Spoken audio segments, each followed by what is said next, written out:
안녕하세요. 부천지우 두건율입니다. 오늘은 보이차와 소금에 대해서 말씀드리려고 합니다.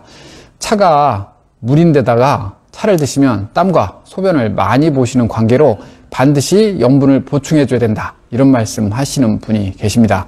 그러면 정말 그럴까요? 결론적으로 말씀드리면 정상적인 식사를 하고 계신 분이라면 따로 염분을 보충해 주실 필요는 없습니다. 근데 요즘 저염식이다 뭐다 해서 아예 소금을 적게 드시는 분들이 계세요. 그런 분들의 경우에는 반드시 소금을 좀 더 드셔 주셔야 됩니다. 그러면 어떻게 먹을 것인가? 차 마실 때 소금이 빠져나가니까 아예 차에 소금을 녹여서 드시거나, 아니면 차 드신 후 바로 소금을 그냥 녹여서 드시는 분이 계십니다. 과연 그게 좋은 것인가?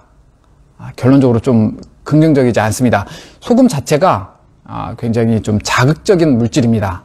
그래서 보이차에 소금을 녹여 드시면 아랫배에 약간의 자극이 생깁니다. 긍정적이지 않은 자극이죠. 그래서 그렇게 드시는 거는 좀 피하시는 게 좋고요.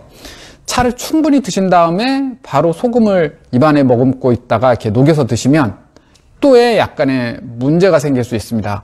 차를 충분히 드셨기 때문에 세포 안에 물이 이제 충분히 들어가 있는 상태죠. 그 안에서 굉장히 소금에 굉장히 많이 담긴 고농도 농축액 침이 이제 꿀꺽하고 삼키게 되면 삼차비에서 세포 속에서, 인체 세포 속에서 물이 빠져나갑니다.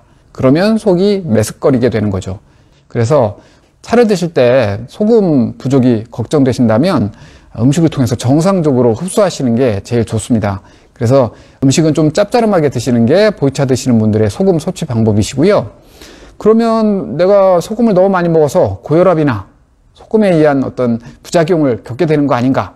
그런 것들은 걱정 안 하셔도 됩니다.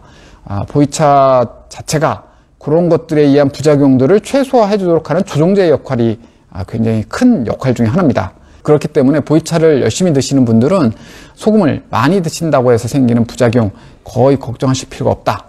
물론 너무 많이 드셔서 소금으로 막 목욕할 정도다, 그런 경우에는 좀 문제가 되겠죠. 근데 정상적인 범위 내에서 조금 오버되는 그 정도의 소금이라면 크게 걱정하지 않으셔도 되고요.